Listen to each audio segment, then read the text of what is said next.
2 summers ago, I went kayaking with a friend. It would be my first time. If you ask me, I would say for a first timer, I didn't do too badly. And just in case you doubt me, I have photos and videos to prove it. You see, doing that, it's been on my bucket list for the longest time. I have a ton of things on my bucket list.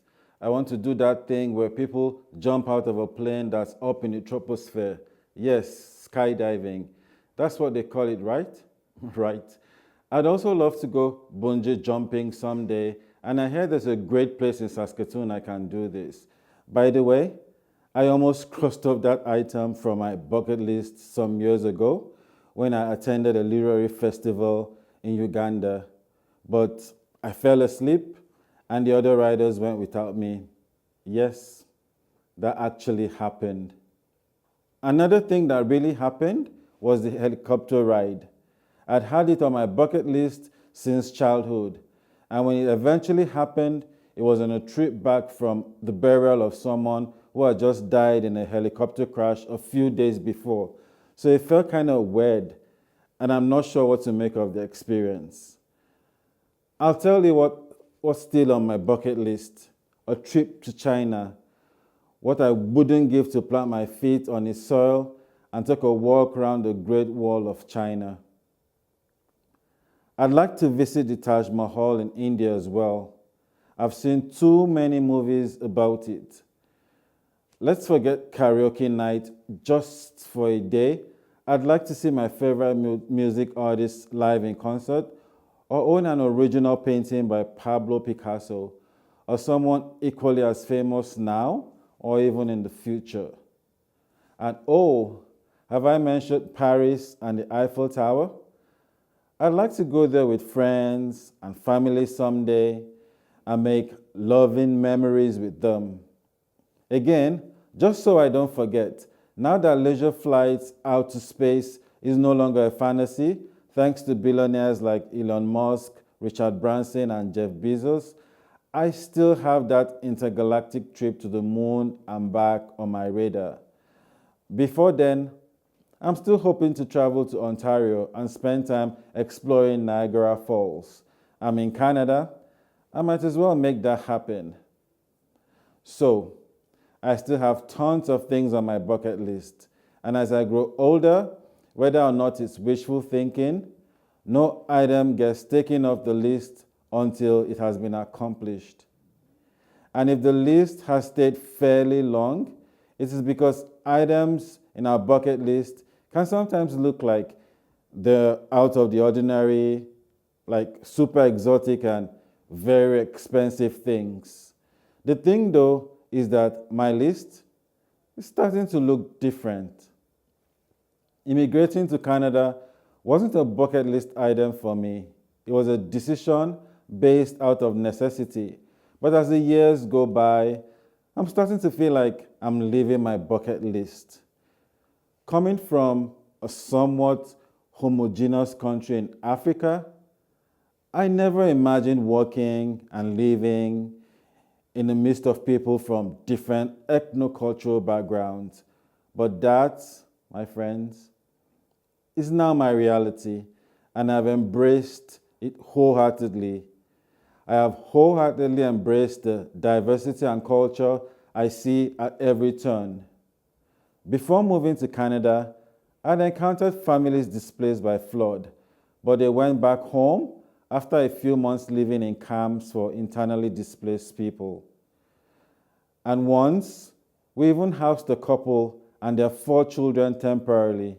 Victims of electoral violence, they were forced to flee their home in 2016 in order to escape the shooting and violence that characterized the local elections in their village that year. Personally, I've witnessed hunger, deprivation, and the breakdown of law and order. I've seen systems fail and governments unable to protect or provide for its citizens, and how unhappy that makes people feel.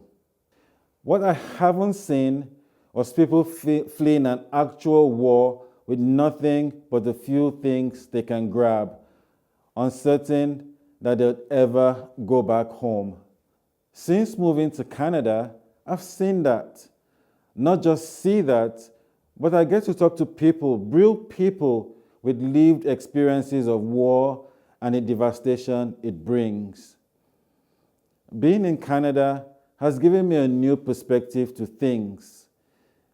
It has taught me to question my assumptions and change the way I perceive people and things. When I hear conversations about marginalization and exclusion, I get it. Much more than I ever did before, I get it. But what gets me even more are the inspiring stories of people from all walks of life, people in this country coming together to question hate and bigotry and find ways to end it. Since hearing the stories of First Nations and Indigenous peoples, I have a better appreciation of truth and reconciliation and what it means to have an ally, someone, people behind you, beside you, with you. Being in Canada and seeing the amazing work of settlement service providers and volunteers do every day fills me with hope for the men, women, boys, and girls who inconvenience themselves so someone just arriving from Burundi or Bangladesh can have a little more comfort, for the people who sacrifice their time, energy, and resources so a stranger new to the community does not sacrifice any more than they already have. Salute. Being a newcomer to Canada, I have a better appreciation of how easy it is to take things and people for granted. I have learned that the simple things in life, some of the things we do without even thinking about them, like our morning coffee in bed, walking our dogs on a beautiful sunny day, or arranging play dates for our children, can be just as exhilarating as the items on our bucket list. Don't get me wrong, I still want to fly and sing and ski, and I think you should too, because discovering new places and people and trying out new things and experiences are important.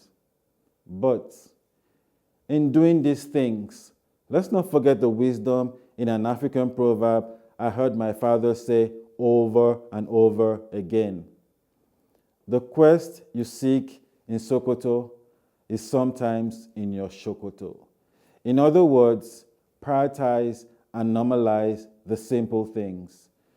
Do something nice for a coworker, a neighbor, or someone new to Canada. Make that something you do every day. Write them down on the list of things you do daily and watch how it changes your perspective. And yes, I still like my bucket list. Yes, it's still filled with all the adventurous things I hope to do someday. But today, hey, pass me my to-do list.